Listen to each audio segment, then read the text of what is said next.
My name is Sofia Alvarez. I am 34 years old, and the last time my father saw my wedding photo, he mailed it back with a note that said, "We are only trying to protect your name." 10 years later, he called me at 7:12 a.m. on Christmas morning because the final package I sent him did not contain cookies, candles, or a family card.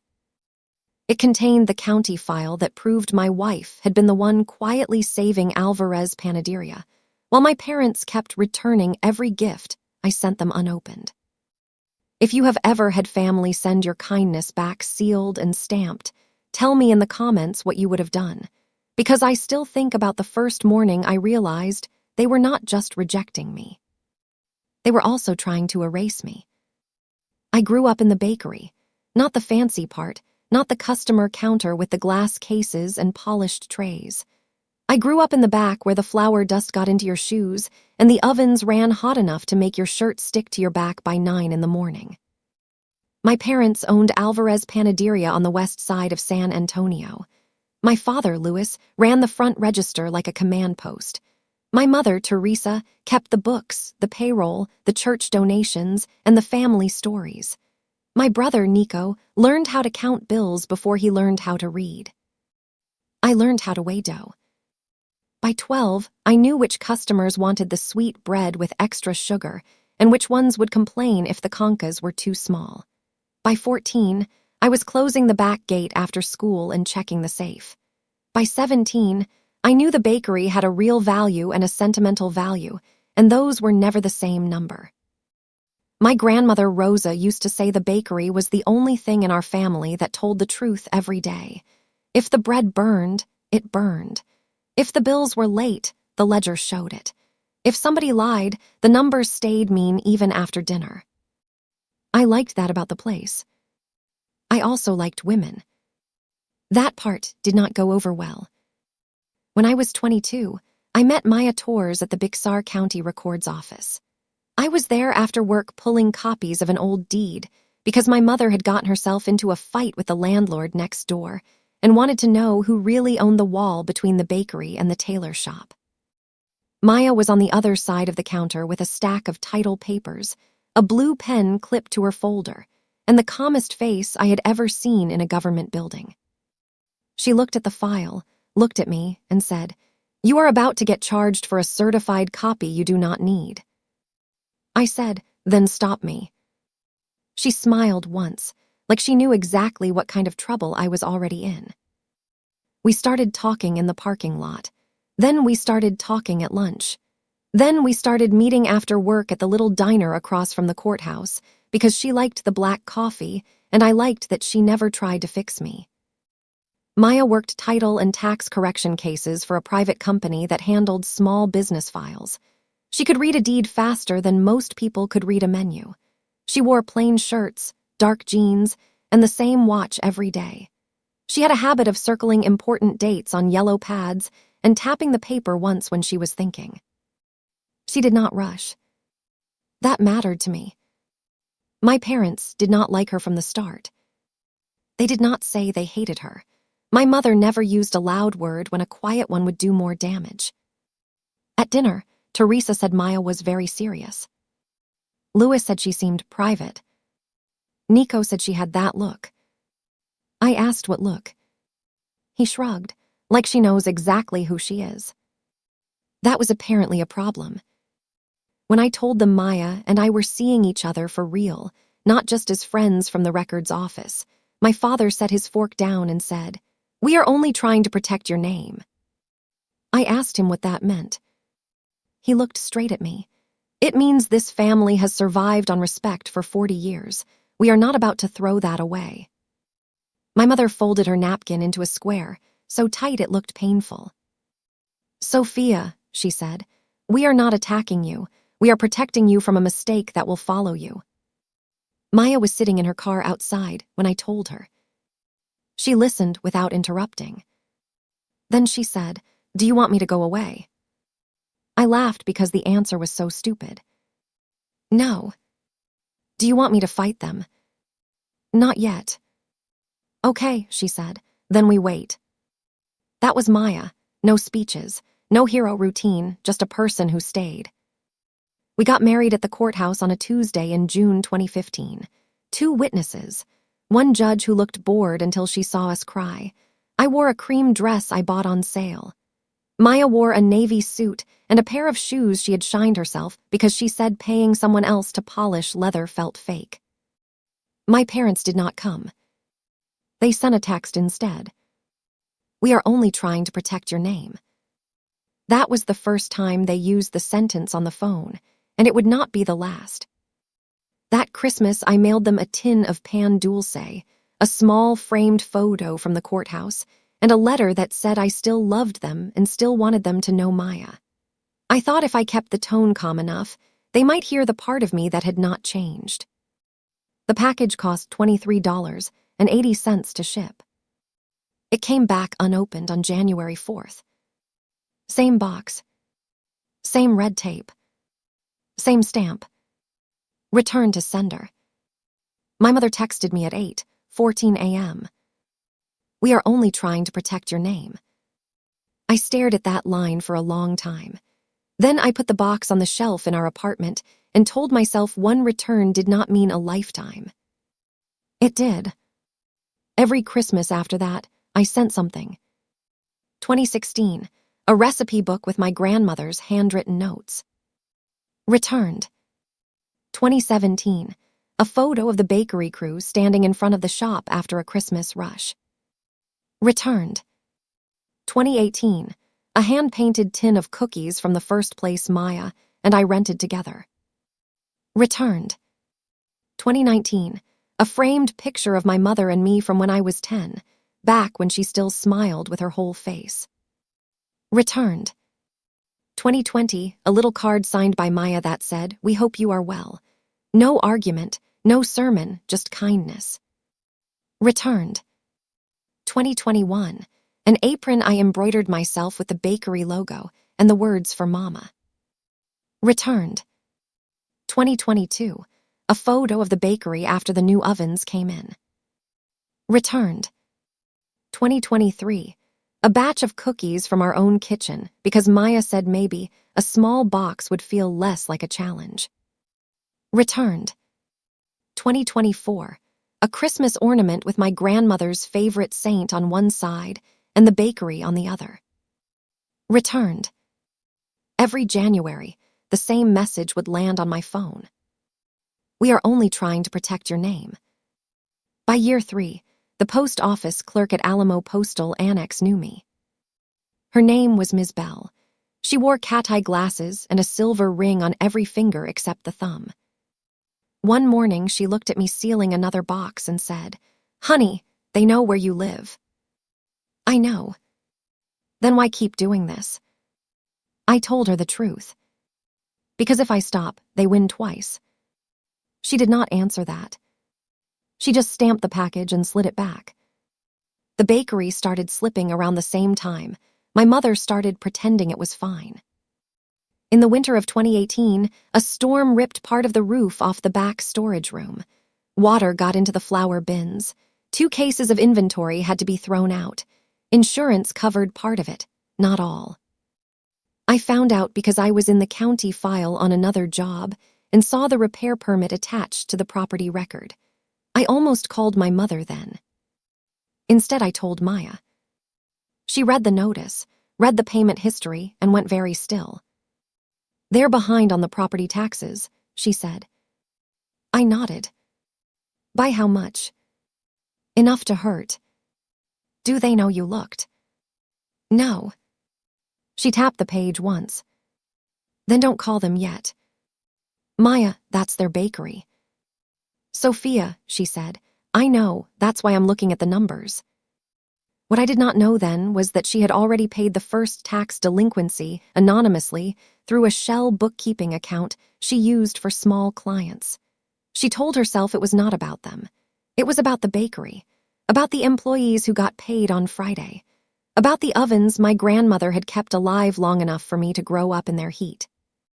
She did not tell me. I only found out later, when the county records started making no sense. By 2020, the bakery had a second problem. Not the kind you can see from the street, the kind that lives in the file cabinet. My father had started talking about transfer papers. At first it was casual. "Your brother needs to learn the business," he said. "Nico works for the city now. Still family. So am I." He looked at me like I had missed the point on purpose. "You live in your own house now. And this is still our business." I wanted to ask if I had ever stopped being his daughter just because I married a woman. I did not, because I already knew the answer. My mother said the same sentence every time the subject came up. "We are only trying to protect your name." Protect it from what, exactly? I never got an honest answer. Then 2023 happened. I was at work on a Thursday afternoon when the county recorder's office got a certified alert on the Alvarez Panaderia property file. I only noticed because the file was one of mine to check. The alert said a quitclaim deed had been submitted for recording and then rejected pending verification. The deed named Nico as sole owner. It also said that I had signed away my interest in the bakery. I had not signed anything. I read the file twice, then I read it again slower. The signature line had been copied from an old document. The notary stamp number did not match the county registry. The witness line had my mother's maiden writing style, right down to the little curl she always put on a capital T. My hands went cold. I called Maya from the parking lot before I could think myself into panic. She answered on the second ring. "Talk to me." "They tried to file a deed." Silence. "Then, what deed?" "The bakery." I could hear her breathing change. "Did they record it?" "No, the county held it." "Good." "Maya." "I know. They used my name." "I know." She did not ask me to calm down. She did not tell me it was probably a mistake. She only said, "Come home, bring the copy." That night, she spread the documents across our kitchen table and went through them like she was mapping a storm. Certified rejection notice. Copy of the forged deed. Notary registry printout. County intake log. The date stamp showed the deed had been dropped off by hand. The notary number belonged to a retired notary who had not been active for 18 months. The witness signature matched my father's old handwriting from the marriage license paperwork. My stomach turned over. "They forged it," I said. "Yes." "To move the bakery." "Yes." "To Nico." "Yes." I stared at the page until the words blurred. My mother had not merely returned my gifts. She had tried to take my name off the business my grandmother left to me. She had used a fake deed and my old signature to do it. And the worst part was the sentence she had typed under her statement of family continuity. "Sofia Alvarez has chosen a life outside this family and has not contributed to the business for years." My wife said the line out loud and then pushed the page away. "There it is," she said. "What?" "The part where they stop pretending this is about your marriage and start treating you like a problem to delete." I did not answer. I was too busy feeling the shape of the lie. Maya opened her laptop and started pulling records. "What are you doing?" "Building the trail." "How?" "Title history, tax payments, notary logs, county drop-off times, bank transfer records if I can get them." "You can get them." She gave me a look. "Sofia, I work title. I know what can be requested and what can be preserved." That was the first real proof that this was not just a family fight anymore. This was paperwork with teeth. I kept thinking about the bakery that week. It had not fallen all at once. It had slid. First the roof leak from the storm. Then the water damage in the back storage room. Then the county inspection fee. Then a utility notice that my mother said she had already handled. Then the tax delinquency that sat in the file long enough to become a threat instead of a warning. I remembered standing in the back room in 2023 with wet cardboard under my shoes while my father acted like the whole thing was temporary. He had a mop in one hand and anger in the other. He kept saying the bakery had survived worse. My mother said God had always provided. Maya had walked through the room, looked at the stain on the ceiling, and asked one question. How much do they owe? Nobody answered her because my parents did not like being asked things in front of someone they had already decided was temporary. Later, when the room was empty, Maya told me the bakery was not failing because of one storm. It was failing because every loose screw in the family had finally stopped holding. She said it like a fact, not a jab. Then she quietly paid the first delinquent amount through a business shell account she used for outside title cleanups. Not because she wanted their thanks, because she knew how fast the county moved once a file got old enough. The first payment was $9,420. The second was $4,110. The third covered the vendor renewal that would have shut the doors for 2 weeks if it had bounced. She kept the receipts in a folder at the bottom of her desk drawer and never once used the word rescue. When I asked why she would spend that much money on people who returned my Christmas cards, she said, "Because you still loved that place, and I am not going to let your parents make you feel foolish for loving something they are in the middle of ruining." That sentence stayed with me. It was the first time anyone had said my love for my family was not the problem. The problem was the way they kept using it as a handle. After Maya filed the preservation letter, we found more than the forged deed. There was a vendor complaint that had been opened and then quietly withdrawn. There was an old permit renewal scanned with my name on the contact line, even though I had never signed it. There was a change of address card. My mother had submitted for the bakery mail that routed county notices to the house Nico rented across town. Each thing on its own looked small. Together, they looked like a family trying to move a business in the dark and hoping the right hand would not notice the wrong one. I remember standing at the kitchen sink, looking at those pages under the light, and thinking that the bakery had been living on borrowed time while my mother kept telling me she was protecting my name. She had not protected anything. She had just gotten better at hiding the damage. The next morning, Maya sent a preservation letter to the county and to her own company. Then she pulled the bakery tax file, the lien release history, and the payment records attached to the account. I was in the shower when she called me back. "Sit down." "What is it?" "Your mother didn't just try to file a deed." "Maya, the bakery has had 3 separate payments made through an anonymous account over the last 4 years. They covered the delinquent property taxes, 1 late utility bill, and a code compliance fee." I gripped the edge of the sink. "Who paid?" She was quiet for 1 beat too long. "My account name is not on the payment history because I used a business shell, but the routing trail points to me." I laughed once because I thought I had misheard her. "You what?" "I paid them." "Maya, I paid them because I knew if the county took the bakery, you would never forgive yourself, and I did not want your parents to get to say they lost the place because nobody cared." I sat on the bathroom floor because my knees gave out. "How much?" "Enough." "Maya, $18,462 total, over 2 years. I also covered the late renewal on the vendor license after the inspection. I didn't tell you because I wanted to help without making them owe me." I closed my eyes. That was the first time I understood what she had been carrying.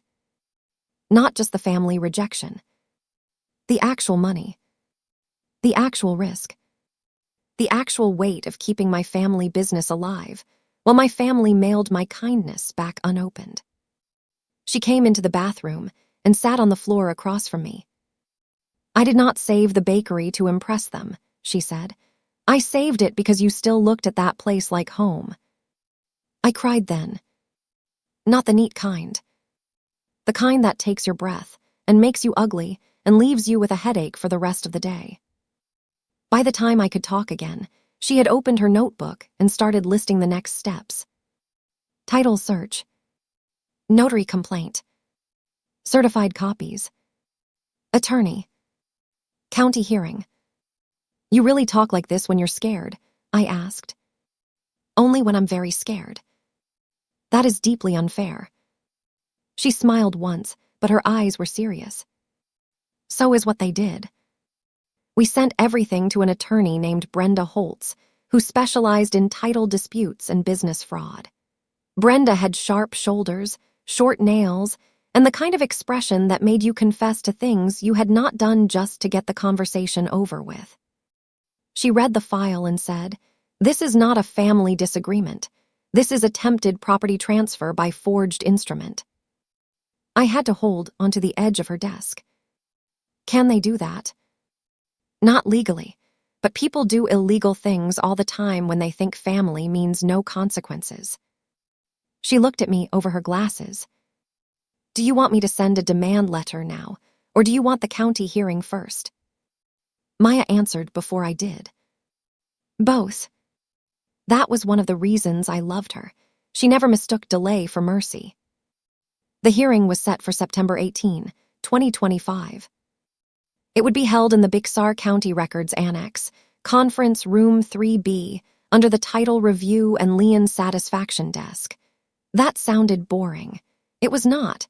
It was the room where the county put people when they wanted a paper trail to sit still and be looked at. While we waited, my mother kept texting. We are only trying to protect your name. Sofia, please call your father. This has gotten out of hand. Your brother is upset. We did not mean any harm. At 11:03 p.m. the night before the hearing, she sent one final message. We are family. I showed it to Maya. She looked at the screen and said, if they wanted family, they would have started with truth. That was the second and last time I cried before the hearing. If you are following this and wondering where the paper trail goes next, share this story and subscribe, because the next file is where it gets ugly. The hearing room had 6 chairs on one side of a long table and 3 on the other. On the county side sat Ellen Hughes from the treasurer's office, a title officer named Denise Vila, and an assistant county attorney named Martin Reyes. On our side sat Brenda, Maya, and me. Across from us sat my parents, Nico, and their lawyer. There was also a notary who had been subpoenaed because her stamp had been used in the forged deed package. Her name was Patricia Kent, and she looked like she'd rather be anywhere else in Texas. The recorder light was already on when we came in. No one smiled.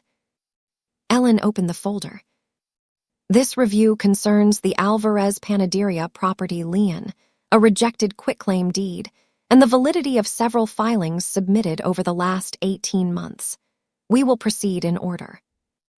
My father leaned back and folded his arms. My mother did her calm face. I knew that face. It meant she had already decided she was right. Ellen started with the tax payments. The bakery was delinquent in 2023. A series of payments brought the account current. The payments were made through an outside account linked to Maya Torres. My mother's head snapped up. My father said, "Who?" Maya did not look at him. Denise, the title officer, put a printout on the screen. Bank routing trail, business shell, payment dates, county receipt numbers. Maya had not hidden the payments from the county. She had hidden them from my parents. It was a very different thing. Martin asked Patricia Kent to confirm the notary stamp. She stared at it and went pale. That's not my active seal. Martin said, was it ever your active seal? No. Have you notarized any document for Louis or Teresa Alvarez in the last 2 years? No. Did you sign this instrument? No. He slid the forged deed toward her. Then whose seal is this? She looked at my parents, then at the paper. A copy. Someone made a copy of my stamp and used it on a Sunday. My mother said, we were only trying to protect the business. Martin did not even look surprised. Protect it from who? My father answered, and he answered the way he always did, like the answer had been sitting in his chest for years. From the life she chose. The room went still. He kept going because men like him always do when the silence does not punish them fast enough. She stopped showing up properly. She married outside the family. She made herself into a stranger. We needed the bakery to stay in family hands. I said very calmly, I am family. He looked at me like I had interrupted an old sermon. Not the way you think. My jaw tightened. Brenda put a hand on my arm, not to stop me, just to remind me I did not need to fight him with my voice. Ellen turned to the next page. The file also includes an emergency continuity grant application submitted under the bakery account. Nico shifted in his chair. Denise clicked the page up. There it was. A grant request claiming Sofia Alvarez had abandoned her family business and that a transfer to Nico was necessary for continuity. The signature under my name was wrong. The sentence under the signature was worse. This business cannot be safely managed by the estranged daughter. My stomach turned. My mother took a sharp breath. Martin said, who prepared this application? No one answered. Then Maya spoke, very quiet and very clear. I have the metadata. She laid out the email headers, the saved drafts, the device log from the business laptop, and the time stamps from the notary's office printer. The application had been drafted at my parents' kitchen table. The final version had been emailed from Nico's phone.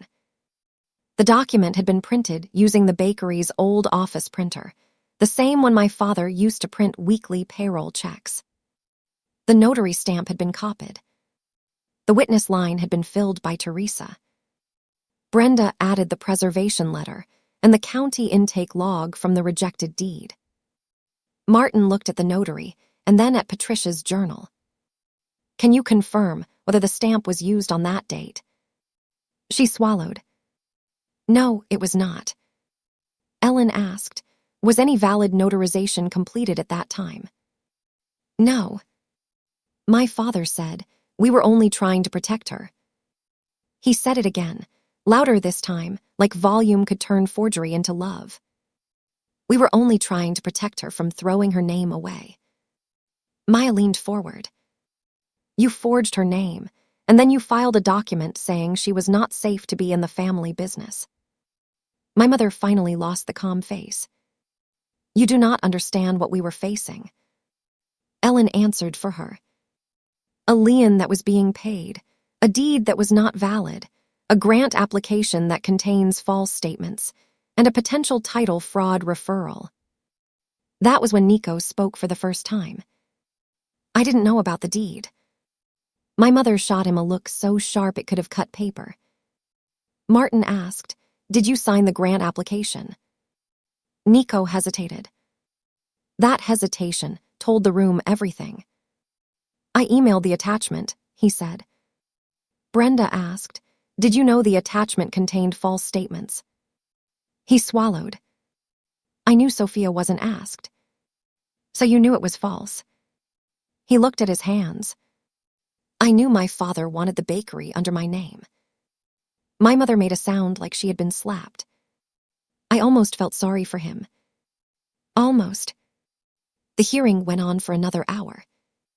The county attorney questioned the forged deed. The title officer explained the rejection. The treasurer confirmed the lien had been satisfied by the anonymous payments. Brenda entered Maya's payment records, the Shell account trace, and the transfer receipts. The numbers were not emotional. They were just accurate. That made them worse for my parents. Ellen looked up at Louis. Do you know who paid the delinquent tax balance? He shook his head. Ellen turned one page. The account trail points to Maya Torres. My father stared at her. Who? Brenda answered because she saw where the room was going. Sofia's wife, the one you called a mistake. The air in the room changed. My mother looked at me as if she had only just noticed I had a pulse. Maya did not look at them. She was looking at the paperwork. That was somehow the most devastating part. She had saved them without asking for praise. She had saved them because I still loved the place, and they had still found a way to mail my heart back every Christmas. Ellen closed the file. For the record, the lien is satisfied. The forged deed is invalid. The continuity grant is under review. The matter will be referred for further action regarding the false instrument. Then Martin said the sentence I needed most. The county does not recognize the transfer. My mother sat down very carefully. My father looked at the table like it had betrayed him. He said, "We were only trying to protect our family." Brenda replied, "Protection does not require forged deeds." That was it. Or at least that was the part the county wrote down. What happened after the hearing was quieter and somehow harder. My mother stood up too fast and had to grab the edge of her chair. Nico looked like he wanted to say something and did not trust his own voice. The notary was already crying. The county attorney asked whether my parents understood that the forged deed would be referred for further review and that the title file would carry the rejection forever. My father said, "Can we fix this?" Martin did not even blink. "You can correct the record. You cannot unfile the attempt."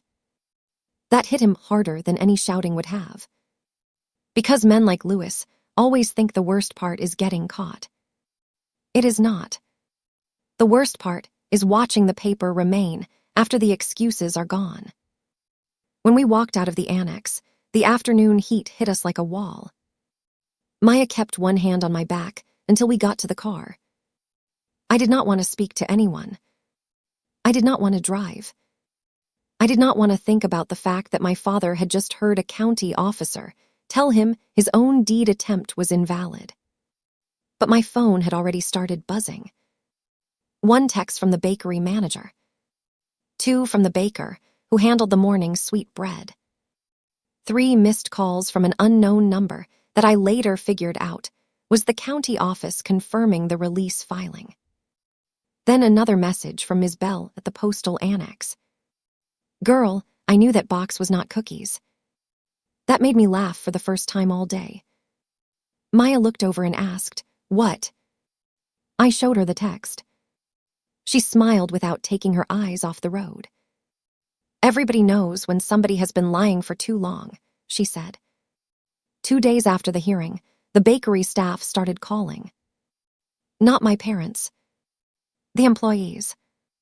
One by one. They wanted to know if the bakery was safe. They wanted to know if the lien was really gone. They wanted to know if payroll was still going through. They wanted to know if they should start looking for new jobs. I told each one the same thing. Stay where you are. Because Maya had already checked the books. Payroll was covered. The lease was intact. The utility account was current. The bakery was open. And for the first time in years, I heard pride in my own voice when I said it. That night, my mother called again. I ignored it. Then she texted a photo of the old recipe box from my grandmother's shelf. It was sitting on the counter in front of her. She wrote, "We found this when we were cleaning the office." I knew she had not just found it. She had gone looking for something that belonged to me and was waiting for a reaction. I did not give her one. I left the message unread and went to bed. The next morning, Maya brought home 2 coffees and a grocery bag full of flour because she had decided that if the bakery was going to stay open, she was going to bake in our kitchen until the staff stopped worrying. We made 3 test batches of cinnamon bread and burned one because I was distracted by my own thoughts. On the second batch, Maya said, "You should know the employees are talking." About what? About your parents. That sounds healthy. She smiled. Not in the fun way. According to the baker with the longest commute, Lewis had told people the county was overreacting and that the forged deed was a family misunderstanding. According to the cashier, Teresa had told the front staff not to discuss anything with outsiders. According to the manager, Nico had not shown up for his morning shift in 3 days. The bakery was still working. My parents were not. That mattered more than I wanted to admit. Because for years, they had acted like the whole family could only move when they decided it was time. Now the paperwork had moved without them. By the end of the week, Brenda sent over the first round of county correspondence. The rejected deed had been formally marked void. The lien release had been entered. The grant review had been forwarded to the fraud unit. The notary complaint had been opened. And the county had requested a corrected ownership statement from the bakery trust. I sat with that packet for a long time. Then I put it in the drawer where I kept the return labels from every package my parents had sent back. Paper with paper. Truth with truth. No music. No shouting. No dramatic standing ovation. Just a room full of people, and the truth landing where it could not be talked around anymore. The practical receipts came next. First, the county sent a certified lien release showing the bakery was current. Second, the rejected deed was stamped void and filed with the recorder's office. Third, the grant application was denied and flagged for false statements. Fourth, Patricia Kent's notary journal was copied into the file to prove the seal mismatch. Fifth, Nico's email trail was preserved. Sixth, the title report came back clean for my name. That report mattered more than I expected. It meant the bakery still belonged to the right people. It meant my grandmother's old wish had survived my parents' panic. It meant my wife's money had not disappeared into a hole. It meant the county had written down what my family would not say out loud. That night, Maya and I sat on the floor of our apartment with the file boxes spread around us. I kept touching the pages like they might vanish. Maya leaned back against the sofa and let out a long breath. "You okay?" "No." "Good." I laughed through my face, still being tight from holding tears in all day. "What does that mean?" "It means if you were okay after all that, I'd worry." I looked at her. She had flour on her sleeve from the cookies she had been making when the county called. I asked, "Why didn't you tell me you were paying the taxes?" She took her time answering. "Because I knew if I told you, you would try to go fix things with them, and I did not want them to get the chance to use your love against you again." I sat with that. Then I said, "You paid $18,000 for a family that returned your Christmas cards." "I paid it for you." "That's not better." "I know." That was the whole answer. Not better. Just true. 2 days later, my mother called from a blocked number. I answered because I was still stupid enough to hope for something human. "Sofia." Her voice was smaller than I expected. "You made us look like criminals." I almost laughed. "You forged a deed." "We were only trying to keep the bakery safe." "From me." Silence. "From my wife." Still silence. "From the truth." She started crying then, but I had learned not to mistake crying for insight. "We didn't know Maya had been helping," she said. "You didn't ask. We didn't know she loved you that much." I sat down at my kitchen table. "That's because you didn't think I was worth that much." "Sofia, please." "No, you do not get to keep saying you were protecting my name when you were trying to take it away." My mother made a small broken sound. "Can we come see you?" I looked out the window at the parking lot, then at Maya, who had gone still enough to hear every word. "Not yet. Your father wants to apologize. He had 10 years. She cried harder. "I know." Then let him sit with that. I ended the call. Maya asked, "You okay?" No. Good. I nodded.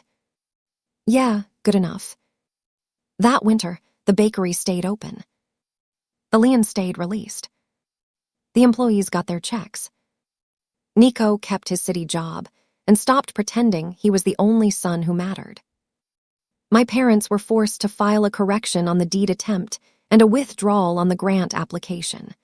Their lawyer sent 2 thick letters that said, in far nicer language, that the county had seen enough. Louis stopped speaking to me for 3 weeks. Teresa sent 1 letter through Brenda asking if Maya would consider a meeting to resolve the hurt. Maya read it, put it back in the envelope, and said, "The hurt is not a misunderstanding." That line went into my bones. In December 2025, I sent the final package. It was the 11th one. Not a gift this time. Not a peace offering. Inside the box were 3 things. The certified lien release, the county order voiding the forged deed, and a copy of the title report showing Alvarez Panaderia still belonged to the family trust my grandmother had created, with my name on the line that mattered. I also put in 1 small tin of cookies from our own kitchen. I debated that for 2 days. Then I sent it anyway. The package was delivered on December 23 at 1:41 p.m. The tracking said signed for by Teresa Alvarez. Christmas morning, my father called 6 times in 9 minutes. I did not answer the first 5. On the 6th, I picked up. "What did you send us?" I said, "The truth." "Sofia." "Open the box." He was breathing hard. "We did. And..." His voice broke. "Maya paid the taxes." "Yes. And the deed was forged." Long silence. Then my mother came on the line, sobbing so hard she could barely speak. "We did not know. You didn't ask. We were only trying to protect your name." I let that hang there. Then I said, "You used my name to try to take my inheritance, and my wife saved your bakery. That sentence is the one you should sit with." No one spoke. Not because they had nothing to say. Because for once they had to listen. After that, the calls got quieter. Not better. Just quieter. In March 2026, I drove to the bakery before sunrise with Maya in the passenger seat and the county release in a folder on my lap. The front gate was still down. The lights were off. The air smelled like flour and cold metal. Maya got out first and unlocked the side door with the key I had carried since my grandmother died. She handed it back to me at the threshold. "Go on," she said. I looked at the door. Then I looked at the little brass plaque my parents had finally been forced to install on the office door after the title cleanup. Sofia Alvarez and Maya Torres, co-trustees. I had not expected the plaque to make me emotional. It did. I stepped inside and turned on the lights. The ovens hummed. The display cases were empty because it was too early for the morning run. On the front counter sat 1 last box. I knew the box before I touched it. My mother's handwriting. Not a return label. An actual note. Inside was the recipe card for my grandmother's cinnamon bread, the one my mother had kept in a drawer for years, along with a short line written in her neat, tight script. For Sofia. And Maya. It was not an apology. It was not enough. But it was the first thing she had ever sent me that she had not sent back. I set the card beside the register and took the certified release out of my folder. 1 paper for the county. 1 paper for the heart. Maya came up behind me and slid her hand into mine. I looked at the bakery door, the plaque, the old ovens, the recipe card, and the stack of returned boxes we had kept in storage for 10 years. My parents had spent a decade sending back what love looked like when it came from me. They had spent another year learning that paper can outlast pride. The morning crew arrived 20 minutes later. First the baker with the longest commute. Then the cashier. Then the manager with a stack of order sheets tucked under her arm. They saw me in the office doorway and slowed down like they were not sure whether to celebrate or apologize for showing up before the place had its first tray out. I told them to come in. Nobody asked about my parents. Nobody needed to.